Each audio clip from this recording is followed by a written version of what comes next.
Hadis yang pertama mengenai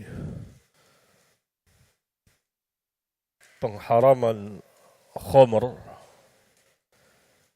adalah hadis an Ibnu Umar qala khataba Umar bin al-Khattab khataba Umar ala minbar Rasulullah sallallahu alaihi wasallam faqala. Itu huruf Umarnya harusnya dhammah. Salah ketik. Faqala innahu qad nazala tahrimul khamri wa hiya min khamsati asya'a al-'inabi wat-tamri wal-hintati wash-sha'iri wal-'asal wal-khamru ma khamara al-aqla. Hadis ini yang dikeluarkan oleh Bukhari dan Muslim menjelaskan apa yang dimaksud dengan khamr.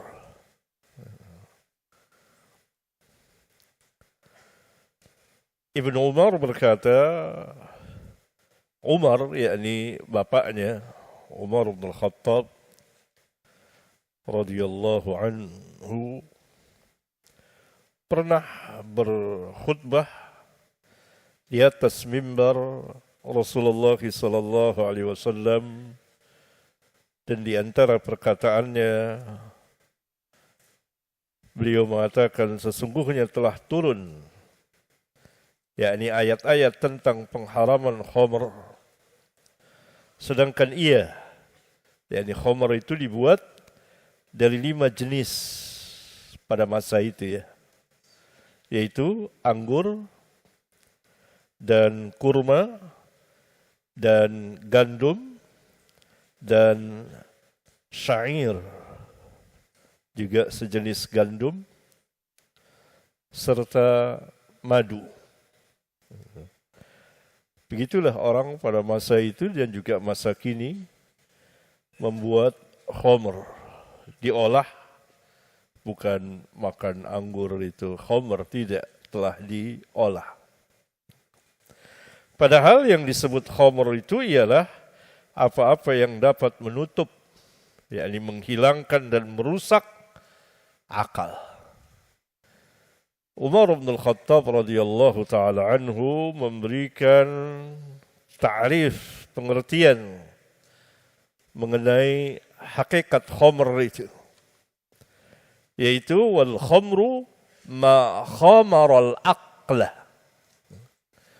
Khamr itu ialah segala yang dapat menutup, maksudnya dapat menghilangkan dan merusak akal. Kata al-khamru dalam bahasa Arab dari akar kata khamara,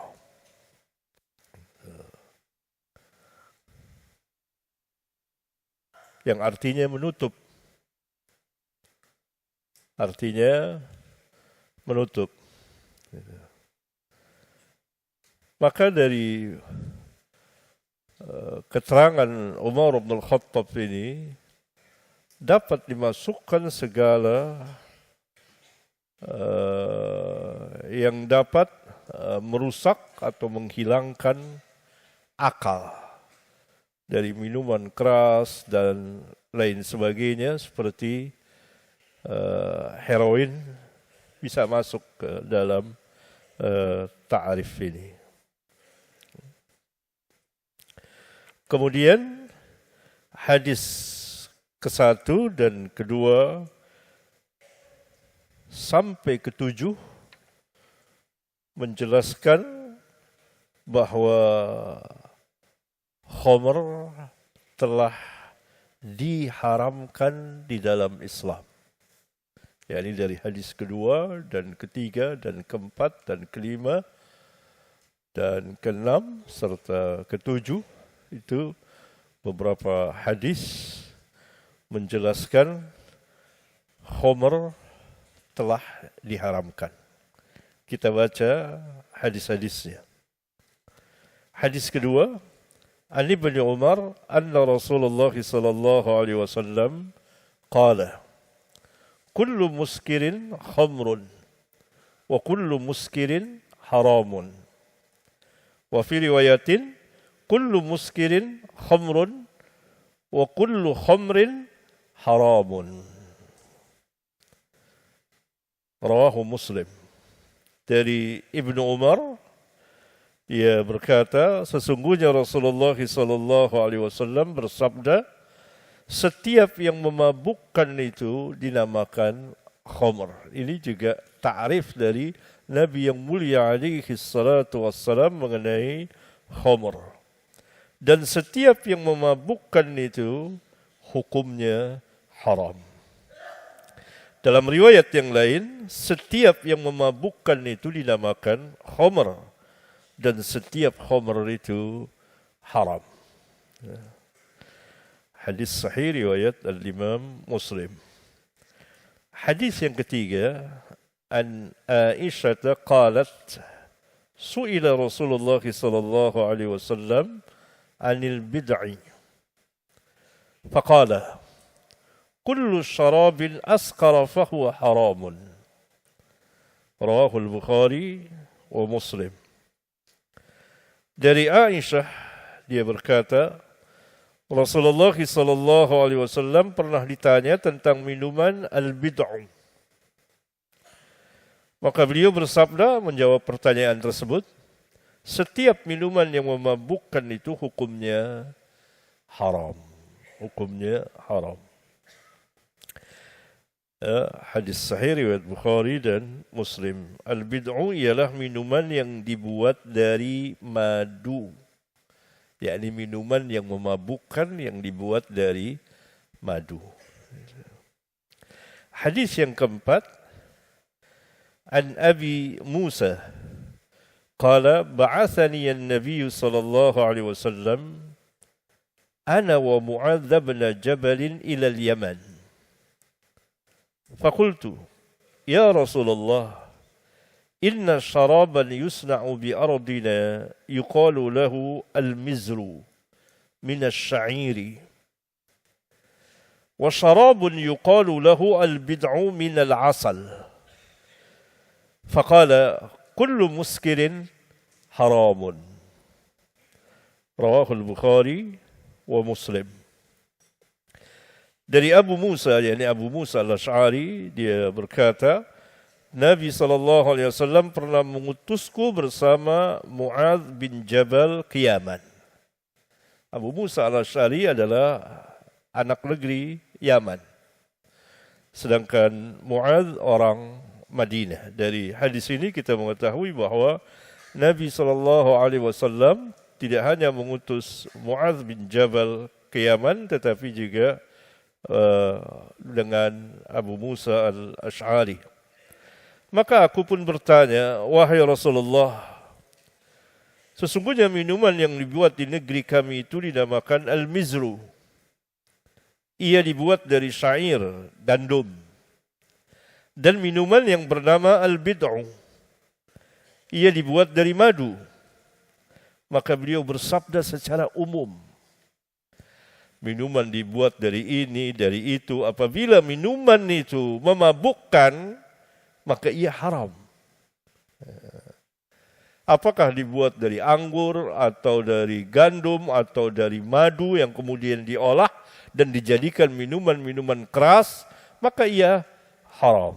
Kali itu beliau bersabda secara umum, kullu muskirin haramun. Ini min jawami'il kalim. Dari mukjizat beliau, sanggup mengeluarkan perkataan yang singkat dengan lafaz yang pendek, tetapi maknanya dalam. Segala yang memabukkan itu hukumnya haram. Hadis sahih riwayat Bukhari dan Muslim. Berarti ada 3 orang yang diutus ke Yaman saat itu. Yaitu Mu'adz, dia jalan sendiri. Kemudian Abu Musa. Kemudian Ali bin Abi Thalib radhiyallahu ta'ala anhum. Untuk ad-da'wah ila Allah. Hadis yang kelima, an Abi Buraidah qala qala Rasulullah sallallahu alaihi wasallam la tashrabu muskiran wa kullu muskirin haramun. Rawahu Muslim. Dari Abu Burdah, dia berkata, Rasulullah sallallahu alaihi wasallam pernah bersabda, janganlah kamu meminum yang memabukkan. La tashrabu muskiran. Ini larangan. Karena segala yang memabukkan itu haram. Hadis sahih riwayat Muslim. Dari hadis ini bersama hadis-hadis yang jumlahnya tidak terhitung, kita mengetahui bahwa salah satu yang masuk dalam sunnah Rasulullah SAW ialah Rasulullah SAW menetapkan apa-apa yang Allah tetapkan. Baik itu perkara yang halal atau perkara yang haram. Baik itu perkara yang wajib dan seterusnya. Ketika Allah tabaraka wa ta'ala mengharamkan khamr, maka Rasulullah SAW ikut mengharamkan khamr. Di antaranya hadis ini, la tashrabu muskiran. Jangan kamu meminum minuman yang memabukkan. Itu salah satu bagian dari sunnah Rasulullah sallallahu alaihi wa ala alihi wasallam. Karena ia terdiri dari 3 macam. Yang kedua apa? Siapa yang bisa jawab? Yang kedua apa? Yang ketiga apa?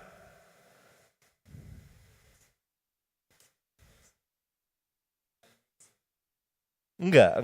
Yang masuk dalam sunnah Rasulullah. 1, sunnah Rasulullah terdiri dari 3 macam. Pertama, Rasulullah SAW menetapkan apa-apa yang Allah tetapkan dan tentukan. Yang berkaitan dengan hukum wajib atau haram dan seterusnya. Contoh khamr. Allah Subhanahu wa taala telah mengharamkannya. Nas Al-Quran. Pada pertemuan yang lalu saya telah membacakannya.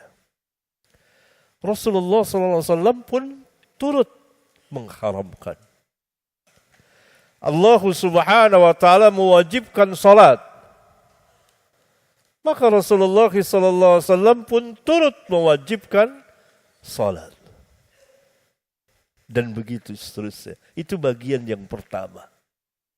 Bagian yang kedua dan ketiga ini sudah saya ulang-ulang di dalam kitab saya.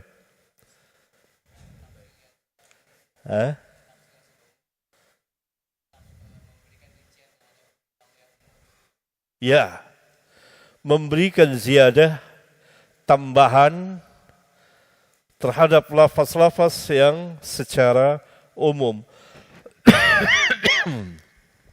Ya. Kemudian yang ketiga, beliau mensyariatkan sesuatu yang tidak ada di dalam Al-Quran satu persatunya. Tetapi yang ada di dalam Quran apa? Kewajiban untuk mentaati Rasulullah. Di antaranya firman Allah, "Wa ma atakumur rasul fakhudhuhu wa ma nahakum anhu fantahu."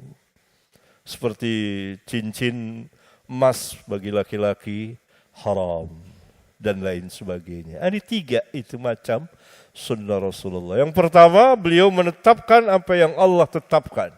Yang kedua tadi, menjelaskan sesuatu lafaz yang mujmal dan lafaz yang sukar dipahami dan memberikan ziyadat, tambahan-tambahan seperti ayat wudu.